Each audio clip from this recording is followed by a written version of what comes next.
gabi, meron po tayong sineselebrate, hindi lang sa Philippines, kundi sa buong mundo. Talaga namang lahat is excited to celebrate this. Alam niyo ba yung ano? Ash Wednesday.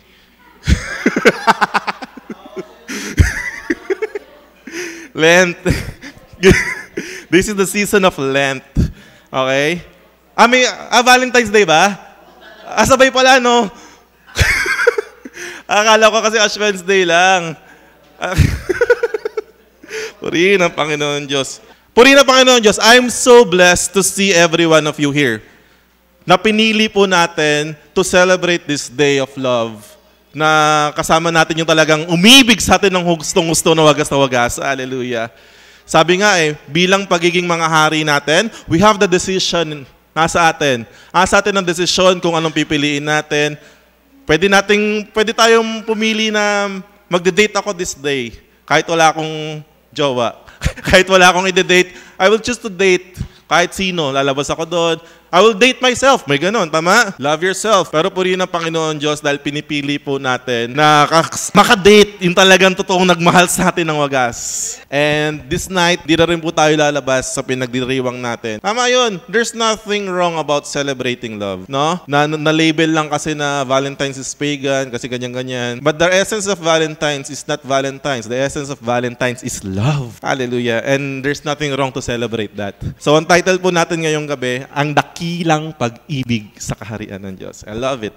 I so love. Ever since naging pastor ako o kahit di pa ako pastor, ang pinaka-favorite topic ko na sinishare or pinipreach is all about love. Seryoso. Parang I can share to you about the love of God kahit walang notes ng mahabang oras. Parang hindi mo kailangan masyadong maraming mga revelation about the love of God. Kasi buong-buo, kahit saan ka tumingin, makikita mo yung pagmamahal ng Diyos. Hallelujah. Pero mas maganda pag-aralan pa rin ng mas malalim na kaparaan. Sabi po sa 1 Corinthians chapter 13 verse 13, and now these three remain: faith, hope, and love. But the greatest of this is love. Can we all bow our heads?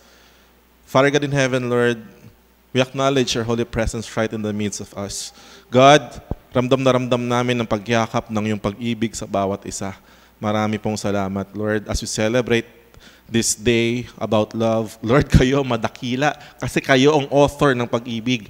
Naway ituro mo sa amin, Panginoon, ang kahulugan ng totoong pag-ibig na nagmumula sa iyo. Lord, itago niyo po ako sa inyong likuran. Ang inyong kaluwalhatian lang ang mahayag. Kayo ang makita ng bawat isa. Words na nanggagaling sa iyo ang makuha po namin na magsisilbi at magbibigay ng kalakasan at comfort at encouragement sa bawat isa. Thank you, God. Tanggalin niyo ang anumang mga sumasagabal sa isipan ng mga kapatid kong ito upang pumasok ang iyong salta. Thank you, Lord, sa iyo pong lahat na paborit pagsamba sa pangalan ni Jesus at ang lahat ay magsabi ng Amen. Thank you, God. So, hindi po mahaba ito para may oras pa kayong mag-date.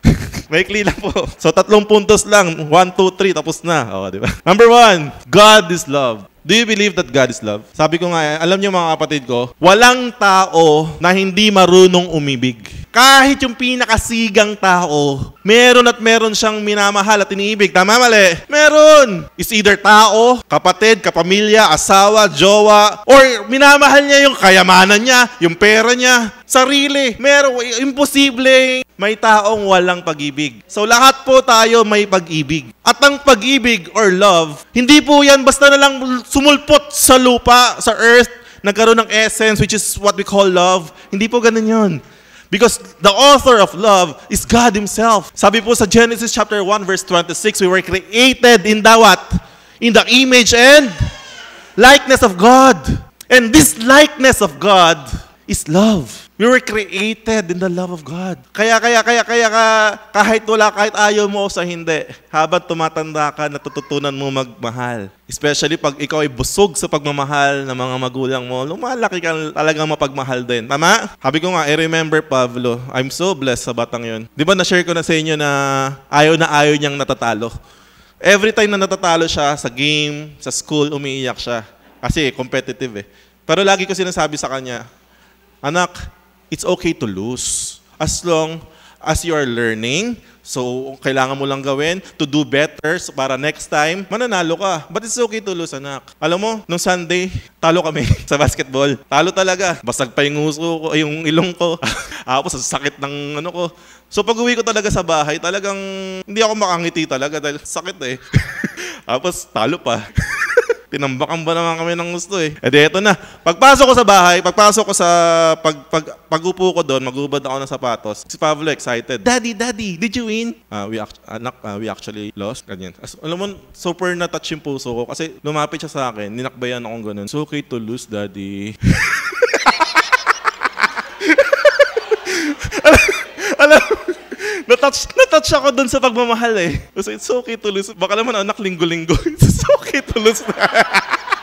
Ang gusto ko sabihin dito mga kapatid, pag ikaw ay lumaki sa pagmamahal, talagang pagmamahal ang nailalabas mo rin. May mga tao rin na kinapos sa pagmamahal at kinahanap naman nila yung pagmamahal sa ibang bagay, pagmamahal sa ibang tao. Tama? So let's talk about love. 1 John 4:7-8, Dear friends, let us love one another. Saan daw galing ang love? For love comes from God. Everyone who loves has been born of God and knows God. Whoever does not love does not know God because God is love. Hallelujah. Ang hirap po sa atin kasi mga tao, nasanay tayo sa definition of love na mababaw. Alam mo, ang sarap talaga ng kahit paano nag-aaral ng konting Greek eh. Their language is so rich. Super rich na rich. Yung New Testament was written sa Aramaic and Greek. Puro Greek po yan. Kaya kung titingnan po natin, ang galing. Isang word sa English, love, pero sa Greek may 4 definition of love. Yung una, storge. Ito lang yung family love eh. Ito yung klase ng pagmamahal natin na binibigay natin sa mga nanay, tatay, anak. Basta relational. That's storge kind of love. Marami sa atin malakas dyan. Ayan ang alam na pag-ibig. Yung iba naman, philia. That's friendly love. Yung talagang palakaibigan. Marami silang Filipos, sabi ko. Marami silang mga philia love. At ito yung pinaka-popular, eros love. This is love for our opposite sex or romantic love sa asawa, sa jowa. Ngayon, February 14, halos lahat nagsa-celebrate ng eros love. Tama? Tapos, pagdating ng November, sakto, 2/9/11. Pagdating ng November, daming mga buntis. Ay, mga anak na pala. November dyan. Pero yung tatlong sinabi kong love, hindi po yun yung love na tinutukoy when the Bible speak about love. In this verse alone, ilang love ang mababasa natin dyan? 1, 2, 3, 4. 4 na love ang binanggit dyan. Pero wala ni isa dyan andon sa tatlong klase ng love. Lahat po yan is agape. Agapis kind of love. And the meaning of agape love is unconditional love. A kind of love that you are not expecting anything and something in return. It's a sacrificial love. Ito yung love na bibigay mo talaga na kahit hindi na mo, as in talagang wala kang i-expect. Ito yung pag-ibig na binigay ng Diyos sa atin. Sabi po sa Romans 5:8, namatay si Kristo nung tayo'y mga makasalanan pa. Alam mo, wala kang pwedeng ipagmalaki sa Diyos na mahal mo si God. Hindi mo pwedeng ipagmalaki kay Lord na mas mahal mo si Lord kaysa sa akin. Alam mo bakit? Kasi hindi mo pa siya kilala, hindi ka pa nagsisimba, hindi ka pa born again Christian, minahal ka na niya. Andun ka pa lang sa lusak, nagsasaya sa kasalanan, minahal ka na ng Diyos. Namatay na siya para sa'yo. That's the kind of love na meron ng Diyos. Tingin mo ba, sa lahat ng tao na inalayan ng buhay ni Jesus, sa lahat ng tao na minahal ni Jesus, tingin ba natin, lahat nagre-respond sa Kanya? Of course not. Iilan lamang ang talaga nagre-respond sa pag-ibig ng Diyos. And we are so blessed that we are part ng few. Di, Pastor, ang daming mga in the Philippines alone, Philippines is the most religious country. Ayun nga yung masakit eh, religious lang. Pero ilan lang talaga nagre-respond sa pag-ibig ng Diyos. And we're so blessed kung kiniklaim mo na isa ka doon. God is love. Now, tingnan natin gaano ka-importante itong pag-ibig na to. Alam mo, sabi nga you cannot give something that you do not have. Tama? Once na-experience mo, once natutunan mo, once nagkaroon ka, ngayon kaya nating ibigay. Yung sabi dyan sa verse 9, let us love one another. Let us agape one another. Hindi let us estorge one another. Hindi let us philia one another. Hindi let us eros one another. Let us agape one another. Mahalin natin ang bawat isa. Tulad ng pagmamahal ng Diyos. Alam mo, mahirap po gawin yan eh. Mahirap talaga. Madali, mahirap. Mahirap. Yun lang di mo magustuhan yung itsura. Hindi mo na kaya mahalin eh. Yun lang nakaaway mo eh. Totoo. Tama mali. Kapag may nakagalit ka eh, hindi mo na kayang mahalin. Mahirap. Pero sabi dyan, everyone who agape has been born of God and knows God. So tingnan natin kung gaano kahalaga. Alam mo, isa pa natutunan ko dito, and praise God talaga, that pinag-aaralan natin yung culture in the kingdom every Wednesday. Alam mo, rema-rema sa akin yung pagsunod and total obedience. Isa pa na nakita ko dito na culture din sa kingdom, pagmamahal. Kasi utos din yan ng Diyos eh. Let us love one another. Di ba sabi nga sa John na love one another so that the world will know that you are my disciples. Tingnan natin. Sa verse 1 ng 1 Corinthians 13. At dyan lang po tayo iikot. Makapagsalita man ako sa mga wika ng mga tao at ng mga anghel. Kung wala naman akong pag-ibig, para lamang ako kung kampanang umaalingaw-ngaw o pompyang na maingay. Hey, nasa iyo man ang pinakamataas na spiritual gift. Ang galing mo man mag-tongues. Nakakausap mo si Angel Gabriel. Talagang feeling mo you're full of vision. Kung wala ka daw pag-ibig, para ka lang kampanang umalingaw. Ang pompyang, alam niyo yung pompyang? Cymbals. Ang cymbals, masarap pakinggan yan kapag hinahalo yan sa music, tama? Kasi nagbibigay ng emphasis yan eh. Bsh! Nagbibigay yan ng diin, nagbibigay yan ng emosyon. Pero, cymbals alone, ay naku, talaga naman matotorete ka, mababad trip ka talaga. Ang tao raw, kahit gaano ka-feeling mong ikaw na yung pinaka-anointed, kung hindi ka marunong mag-agape kind of love, nag-iingay ka lang daw. Verse 2, kung ako man ay may kakayahang magsalita ng mensahe mula sa Diyos, eto na. Ikaw na yung pinaka-anointed preacher. Whenever you speak, fire comes out of your mouth. Oh, pag nagsalita ka talaga naman, nai-slain yung mga tao, kaya pala tulog lahat. Pag nag-preach ka, ba't kaya natutulog pa mga to? Kasi napaka-anointed! Talaga, gumagano yung mga tao, napaka-anointed mo. Kaya mong umunawa sa lahat ng mystery. Kung nasa akin man ang lahat ng kaalaman at lahat ng pananampalataya, ano ba't nakakapagpalipat ako ng mga bundok? Grabe yung gift of faith mo. Inumpisahan po yan ni Paul sa speaking, gift of prophesying, and gift of faith. Pero kung meron man daw po tayo ng mga yon, ngunit wala namang pag-ibig, wala akong kabuluhan.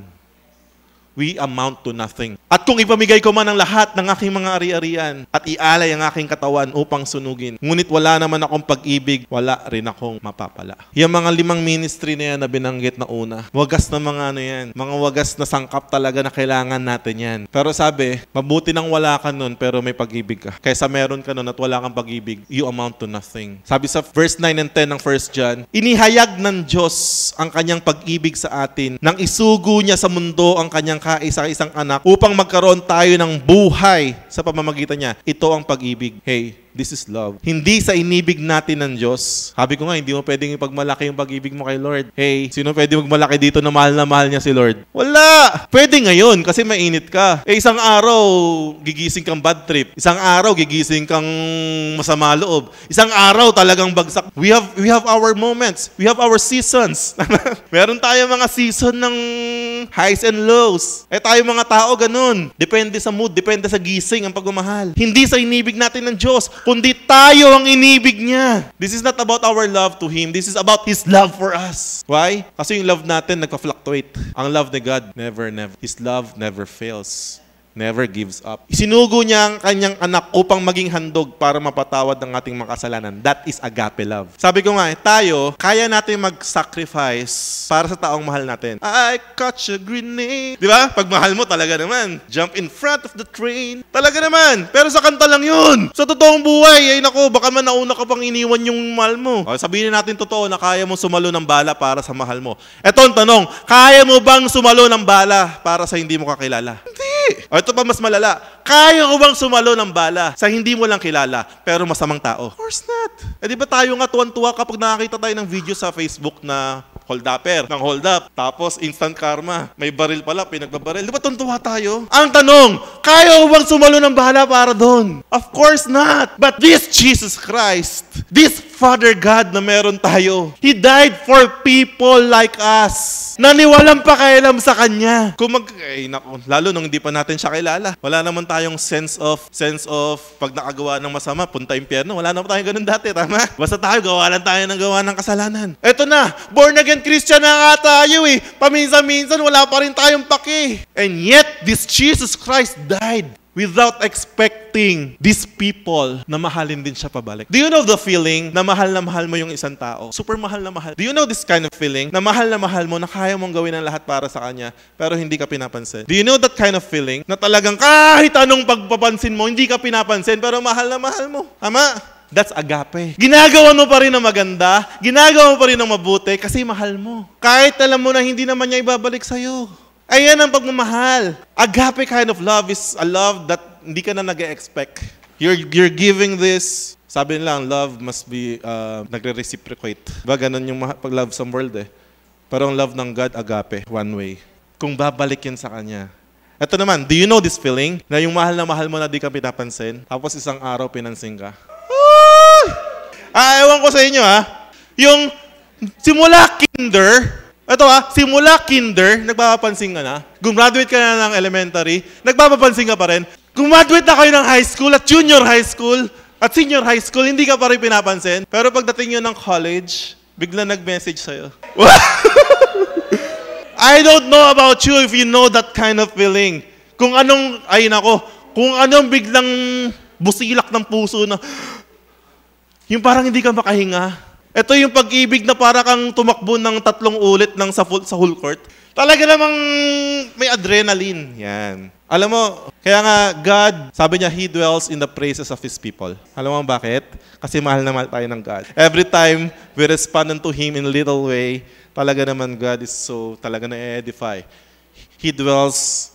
Kaya nga, kahapon sa intercession namin dito, ang feeling ko kahapon while we're doing intercession, parang lahat ng burdens, feeling ko talaga para akong lumutang. Ganon yung pakiramdam ko kahapon. Knowing yung habang nag-intercession, totoo yung sinabi sa Philippians chapter 4 verse 7, and the peace of God that transcends all understanding will guard your heart and your mind. Ito kasing delikado yung puso at isip natin eh. Pero alam mo, seriously, kagabi, after we pray, parang nagkaroon ng magandang kalinawan lahat ng bagay. Nagkaroon ng magandang direksyon, nagkaroon ng magandang, parang nakita ko yung, I can see clearly now. Saya! Why? Pinaparanas ng Diyos yung agape love. And only those who have felt this kind of love can show this sa iba. Verse 11, mga minamahal, kung ganoon kadakila ang pag-ibig ng Diyos sa atin, dapat din tayong magmahalan. Kailan may wala pang taong nakakita sa Diyos. Ngunit kung tayo raw ay nagmamahalan, nasa atin ang Diyos at nagiging ganap sa atin ang Kanyang pag-ibig. Sa Greek, sa Strong Dictionary, yung Greek yan, 25, 26, 27 yan. Agapitos yung isa eh. Agapitos, agape, agapin. Tatlo yan. Ayun yung pinapakita po natin. Kaya pag magkakaroon kayong anak na lalaki, maganda pala agapito. Early 7. Tingnan mo, question. Ito ba'y pakiusap ng Diyos na gawin natin? O ito isang utos at batas? Hey, we've been talking sa context ng kingdom dito, mga kapatid. Ito po ay hindi pakiusap ng Diyos. Ito po ay isang utos ng Diyos na dapat daw tayong magmahalan upang mahayag ang Diyos sa buong mundo. Alam mo yung napakagaling mag-share, babahay-bahay, masakay sa jeep, matayo sa napakagaling mag-share, pero wala namang pag-ibig. Ang galing mag-preach, pero wala namang pag-ibig. Magaling na pastor, pero wala namang pag-ibig. Magaling na minister, magaling na worship leader, wala namang pag-ibig. Paglabas, hindi naman nakikita. Alam mo, minsan di mo pa kailangan mag-share ng verse eh. Makitaan ka pala ng pag-ibig sa puso mo, nakikilala na ang Diyos eh, na buhay sa'yo. Kaya nagagalit sa atin yung mga... Kaya maraming tao hindi rin naniniwala sa... kita mo yan, born again. Nakikita ko yan. Ting Wednesday, Sabado at Linggo, maalis sa bahay. Kung postura, talaga naman. Hawak-hawak pa yung Biblia. Pero dito sa community namin, ay naku, number 1 Marites. O pag in-invite mo, Mare, sama ka sa church namin. Ay naku, Mare, wag na, baka maghawa ko sa'yo. True! Sabi ko nga, na-share ko naman na sa inyo yung storya doon sa kapatid ko eh. Yung na-addict yun, tama? Nawala na talagang tumatanggap sa kanya kahit isa. Even magulang namin. Even mga kamag-anak, wala na tumatanggap sa kanya. As in, paano? Sino ba naman matutuwa? Nagnanakaw sa bahay, binibenta lahat ng gamit. Talaga naman, kung magnakaw yun, hindi ko alam paano niya nananakaw. Isang buong computer set. Totoo! Nailalabas niya. Kaya galit na galit talaga sa kanya talaga lahat. But every time pupunta yun, wala na pinalaya sa amin Natutulog na lang kung saan-saan, sa mga jeep. Ako bilang kapatid, awang-awa pa din ako. Every time pupunta yun, talagang itataboy yun. Pero ako lang yung nag-iisa talaga na pag pumunta yun, talagang lalapitan ko, kakausapin ko, bibigyan ko ng pera kahit sinasabi nila, wag mong bigyan ng pera yan kasi pang-a-addict lang niya yan. Pero yung punto ko, paano naman kung hindi naman yung pang-a-addict? Paano naman kung hindi pa kumakain yung kapatid ko? Paano naman kung kailangan niya ng pera, whatever? I don't care. Sinukuan na siya ng mundo, pero ako di ko siya sinukuan. At purihin ang Panginoon Diyos. Dahil nakita ko yung transformation naman ng buhay niya. Nakalaya siya sa kaadikan, nagbago yung buhay niya. Why? Kasi nakakita niya may isa pa na handang magmahal sa kanya. Hanggang ngayon, ako lang yung nag-iisang nire-respeto niya sa magkakapatid. Pag ako na nagsalta sa kanya. So ito po yung sinasabi natin. Minsan hindi mo kailangan verse ang share. Minsan kailangan mo na iparamdam na mahal kita kasi mahal ka ng Diyos. We're just extending the love of God sa ibang tao and let them feel it. Isukli man sa'yo o hindi, doesn't matter. Ang mahalaga na i-extend mo yung pag-ibig ng Diyos and let God minister. What is love? Yeah. Sabi ko nga nung panahon namin nag-aaral, nung elementary kami, hindi uso social media. Wala pa social media nung panahon namin. Ang social media namin dati ay nasa notebook ng mga babae. Ang tawag ay Islam book. Wala social media noon. Etong style ng mga babae, para makuha yung number ng crush, para malaman kung crush din sila ng crush niya. Talaga naman, papaikutin yun sa buong classroom. Papaikutin yun sa buong classroom. Pipilipan mo, name, address, ganyan-ganyan. Pero totoong target lang nun, para umabot lang dun sa class niya. Kumbaga ikaw, para lang dumaan lang. Para umabot lang dun, class niya kasi nasa likod. Dito na, may nakalagay dun, what is love? Yan. Ano yung favorite natin nilalagay dun? Love is blind. Matik na yun. Noong mga panahon namin, ang love is blind. Ayun lang ibig sabihin ng love sa amin nun. Or pwede rin, love is pag-ibig. Ayun lang yung mga alam naming definition ng love doon. Pero ngayon, pinag-aaralan natin, the real meaning of love is agape. Malayong malayo sa alam nating klaseng pag-ibig. So what is the characteristic of this love? Sabi nga ni Pastor Lucky, kung nakikinig kayo sa preaching niya, the fruit of the Spirit is love. At kung meron ka love, imposibleng hindi lumabas sa'yo, joy, peace, patience, kindness, goodness, gentleness, faithfulness, and self-control. If you have love, you will have it all. Kaya nga hindi inuna yung love, and the fruit of the Spirit is joy. Hindi inuna no? Pansin nyo, ang inuna talaga is love. Because if you have love, mag-flow yan. Hindi sinabing fruits, sabi fruit. So tingnan pa natin yung ibang katangian ng pag-ibig. Same chapter, verse 4. Ang pag-ibig ay matyaga. Pansin mo to, nung di ka pa nag-aasawa o wala ka pang jowa, you're so impatient. Ama, talaga naman ayaw magantay, talaga naman. Pero nung ikaw yung nagka-jowa na, magkikita kayo ng alas 8 ng umaga, darating ng alas 12 o alas 1 ng hapon, bad trip ka na, pero pagdating niya, nakangiti ka pa. Ewan ko why? Because ang pag-ibig ay matyaga. Tingnan mo itong mga huwaran nating ina. Totoo. Nung sila'y mga dalaga-dalaga pa, talaga naman. Yung iba matyaga na, pero yung iba talaga sarili lang iniisip. Pero nung mga naging mga magulang na, andyan si Ate Ana ninyo, tingnan nyo nung napakahuwarang ina niyan. Totoo. Kahit hindi ka matulog, minsan magdo-double shift ka pa sa work, whatever. Pagod ka na sa trabaho, pag-uwi mo pa sa bahay, asikasuhin mo pa yung mga anak mo. Tama ba?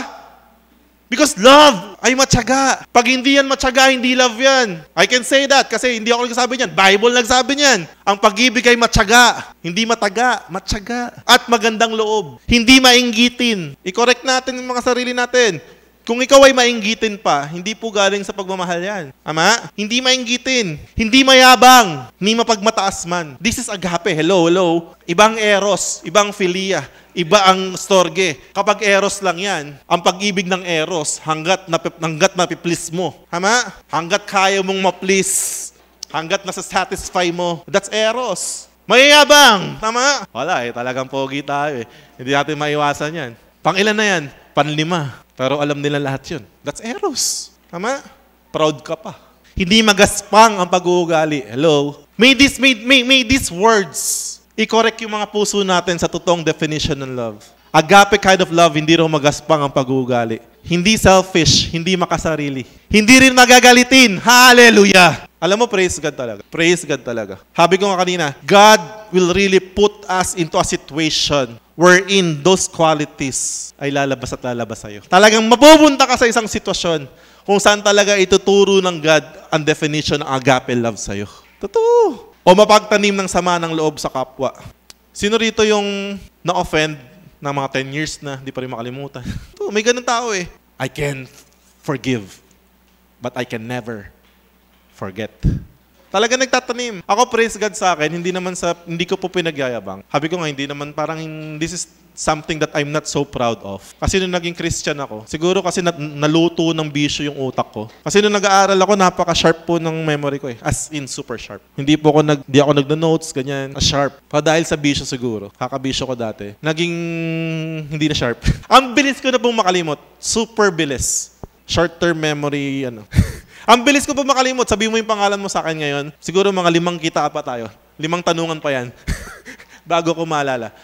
Alam mo, nakakatuwa dito. Saan nag-work madalas sa akin tong memory gap ko? Sa mga hindi magagandang pangyayari sa buhay ko. Sa mga pains, sa mga pananakit, sa mga saktan mo ako ngayon. Pag natulog ako mamaya, bukas malamang nakalimutan ko na. Pero na lang kung ipapaalala mo. Madalas po sa akin ganun. Kaya nga, itong gabi, umiyak ka ng gusto. Tanong, nakakatulog ka ba, pastor? Pag ganun yung pakiramdam mo, yes. Kasi ang bilis ko makalimot eh. Mas pagising mo bukas, parang wala na naman nangyari. And I love it. Why? Mahirap po kasi magtanim ng sama ng loob sa tao. Ikaw mismo naglalagay ng boundary sa sarili mo. You're putting boundaries, you're putting up walls sa sarili mo. Eh minsan, yung tao nakasama ng loob sa'yo, ang masakit nito, hindi pa niya alam na nasaktan ka niya. May ganun, tama?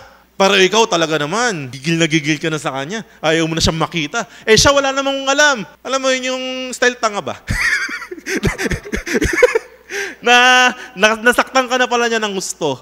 Tapos magkikita kayo sa church. Babatiin ka pa niya. Hi kapatid! Nakangiti pa. Akala mo tuloy, inaasar ka pa. Pero siya, talagang minsan, may mga tao kasi na talagang matatas yung bibig. Yung iba, may mga tao lang talaga na nakakasakit ng di nila namamalayan. Ang sabi, ang pag-ibig daw ay hindi nagtatanim ng sama ng loob sa kapwa.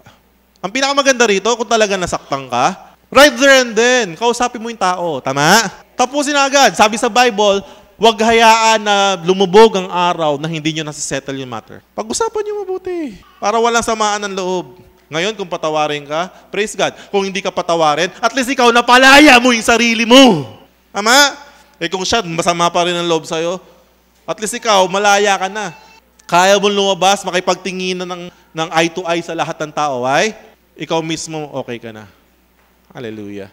Sabi nga, di ba, kung ikaw ay mag-o-offer sa church, bago mo raw dalhin yung handog mo, may naalala ka na may kagalit ka. Ano sabi doon? Iiwan mo raw muna sa labas yung handog mo. Makipag-settle ka raw muna. At kapag okay na kayo, saka mo handog. Oh, hallelujah. Principle ng God. Next, hindi ito natutuwa sa masama. Hindi totoong pag-ibig yung alam mo na nga masama, tawanan mo pa. Tama? Sa halip ay nagagalak sa katotohanan. Ang pag-ibig ay matiisin. In Jesus' name, amen. Ito pa isa, mapagtiwala. Sino po rito yung taong tamang hinala? May nag-i-amen doon. May umaamin po doon sa likod. Alam mo, nature nating mga tao na hindi tayo nagtitiwala agad sa mga tao. Tama? Ang tingin talaga, para sa atin kasi, parang nagkaroon tayo ng defense mechanism sa atin na talagang para mayroon tayong antivirus talaga sa buhay. May firewall tayo na talagang bago makalapit sa atin yung tao, talaga namang nasala mo na ng gusto. Hindi, lolokohin lang ako na ito. Hindi, ito, ano lang to, pag pinagbigyan ko to ngayon, pag pinautang ko to ngayon, thank you na yan. Ganyan. Si Jesus Christ kaya, tamang hinala kaya siya sa tao. Alam nga niya, laman ng isip ng bawat isa. Mga Pariseo nga, alam na masama ang gagawin sa kanya. But this Jesus Christ, si Judas na nga mismo, katabi pa niya. Alam niya. Actually, alam na agad ni Jesus kung sino man naloko sa kanya. But still, ano pa sabi niya? Pre, gawin mo na yung gagawin mo. Di ba yung sabi ni Jesus eh? Binulungan pa niya eh. Gawin mo na yung gagawin mo. Huwag tayong masyadong magtaas ng wall natin sa mga tao. Because love ay mapagtiwala. Hindi, pastor, paano kung loko ko niyan? Love is mapagtiwala. Ang tiwala natin na kay Lord. Di, huwag mong tulungan ng tulungan yan. Nakakatuwa si Maui. Nakita niyo siya kung paano niya kausapin si Lord. Galing, no? Talaga nakikipag-usap kay Lord. Nakikipag-usap kay God. Di, pastor, baliw yata yun eh. Hindi po kabaliwan na makipag-usap sa Diyos ng ganun. Dapat ganun talaga kasi ang Diyos ay buhay. Mas buhay pa sa atin. Dapat talaga nakikinig tayo sa boses niya para hindi tayo arya ng arya. Puno ng pag-asa. I love it. This is love. Hopeful. Alam mo ba si Lord? Ang laki ng pag-asa niya sa atin. Nababalik tayo. Nasusunod tayo sa Kanya. Remember the prodigal son? Kinuha yung mana ng bunso, umalis. Pagkatapos lustayin ng lahat. Sa totoo lang, hindi naman bumalik yung bunso dahil nagsisi sa kasalanan lang eh. Bumalik ang bunso dahil bakit? Nagutom. Ano sabi niya? Sa bahay ng aking ama, mas masarap pa yung kinakain ng katulong namin. Sa tingin niyo, kung hindi naubos yung pera niya doon, hindi naman babalik sa tatay yun eh. Pero dahil sa sitwasyon niyang yun, naisip niyang bumalik. Habang naglalakad, sa baho niya, may rehearsed speech siya eh. Tama? Ano yung rehearsed speech niya? Ama, nagkasala ako sa'yo at sa Diyos, hindi na ako karapat-dapat na ituring mong anak. Ituring mo na lamang ako isang alipin. Rehearsed speech yun. Hindi naman galing sa puso yun. Rehearsed speech yun. So talagang habang naglalakad siya, ano sabi dun sa Bible? When he was still away far off, malayong malayo pa lang siya, natanaw na siya ng kanyang ama. Ano ibig sabihin? Araw-araw umaasa yung ama na babalik yung anak. Whatever reason na meron yung anak, alam ni ama, umaasa siya, babalik ka. Sabi nga ni Gary V, kahit tagal mo mang nawala, bumalik ka pa. Babalik ka din. Tama? And that's love. Sa mga nagmamahal dyan, huwag mawalan ng pag-asa. Yeah. Umasa ka ng umasa. Dahil ang agape love is punong-puno ng pag-asa. Niwala ba kayo doon? Hindi ito natutuwa. Ay, tapos na tayo dyan. At nagtsatsaga hanggang wakas. Hanggang dulo. Laban hanggang dulo. Amen? In Jesus' name. Tama? Hindi nag-give up. Number 3, stay in love. Akala kasi natin dati love is feelings and emotions. But love clearly is a decision that we need to take every day. Kasi kung nakabase lang sa emotions and feelings, yung love natin, people change. Do you believe? The person that you love at your 20s, maybe hindi na yun yung gusto mong qualities na meron siya nung nag-30 siya. At baka hindi na rin yan yung ugali na meron siya, qualities na meron siya nung nag-40 siya. Tama? Nagbabago eh. But love is a decision that we need to take every day. If you choose to love, yung totoong pag-ibig ng Diyos, nagtsatsaga raw hanggang wakas. So we must stay in love. Masarap ba may love? Masakit ba may love? Sakit din. And that's love. And that's the beauty of it. No? Hindi lang puro sarap. Sabi ni Jesus in John 15:9, kung paanong inibig ako ng Ama, gayon din naman iniibig ko kayo. Grabe, I love this. Jesus Christ is inviting us. Ano sabi ni Lord sa atin? Manatili kayo sa aking pag-ibig. This is perfect love. Perfect love ni Lord. Why? Sabi ko, yung love natin nagpa-fluctuate. Yung love natin nagbabago. Pero yung love ng Panginoong Jesus hindi kailanman magbabago. Hindi magmamaliw. Remember that. Whatever situation you may have right now, remember to stay in the love of Christ for you. Ang sarap. Remember yung song natin dati? Ayun yung key verses nila sa inner healing. Remain in Jesus' love. Yung mundo, we can never expect people, any person, na mahalin ka ng wagas na talagang perfect na pagmamahal. Wala pong ganun. Walang ganun. Ay naku, wala pong ganun. Yung perfect na aasahan mo, na lagi talaga na mahal ka, walang ganun. Somehow, people, talaga naman, minsan bibiguin ka rin yan, minsan sasaktan ka rin yan. Walang ganun sa mundo. Pero sa Diyos meron. At pag natutunan natin manatili sa Kanyang pag-ibig, hindi man ibalik yung pag-ibig na ina-expect mo sa tao. Yung agape na meron ka. Ano rin agape? Unconditional love. Oh, hallelujah. Kaya nga sabi, pag-ibig lang ang susi ng lahat. Siguro kung lahat ng tao naiintindihan yung agape love, siguro ang saya sa mundo, no? Kaya I'm so excited sa new heaven and new earth. Because definitely, the new earth will be filled with agape love. Umaapaw sa totoong pag-ibig na galing sa Diyos. So tapusin natin yung 1 Corinthians 13. Magkaklose tayo dito. Matatapos ang kakayahang magsalita ng mensahe mula sa Diyos. Titigil rin ang kakayahang magsalita sa iba't ibang mga wika. At lilipas ang kaalaman, but love never fails. Ang pag-ibig ay walang katapusan. Alam niyo yun, pag yung, dito ka mabibilib eh. Nakakita na kayo ng mag-asawa na super ganda ng babae o kaya ng lalaki. Ito, may nakita akong ganito eh. Super ganda, super model yung babae. Tapos na siya, yung parang nasunog. Super nasunog, na-deform yung mukha. Talagang ibang-iba na. Pero alam mo, yung pag-ibig ng asawa niya sa kanya, hindi nagbago. At mas tumindi pa. Why? Because real love, hindi nakabase sa physical na anyo. It's a connection between two souls. Mawawala ang lahat, but love will remain. Tama? And that's agape love. Hindi pa ganap ang ating kaalaman at hindi rin ganap ang kakayahan nating magsalta ng mensahe mula sa Diyos. Ngunit pagdating ng ganap, maglalaho ang di ganap. Noong ako'y bata pa, ako'y nagsasalta, nag-iisip ng katwirang tulad ng bata. Alam mo, dati kasi talagang nung mga, especially mga baby Christian pa tayo, napakababaw lang natin tama? Napakababaw ng understanding natin, napakababaw ng mga pagmamahal natin, napakababaw ng talagang mga pagsaserve natin. Pero ngayong ako'y mayroon ng sapat na gulang, iniwan ko na mga asal ng bata. Church, this is the goal in the kingdom of God. Tama? Kung naaalala niyo. For us to become matured sons and daughters of God. Maturity.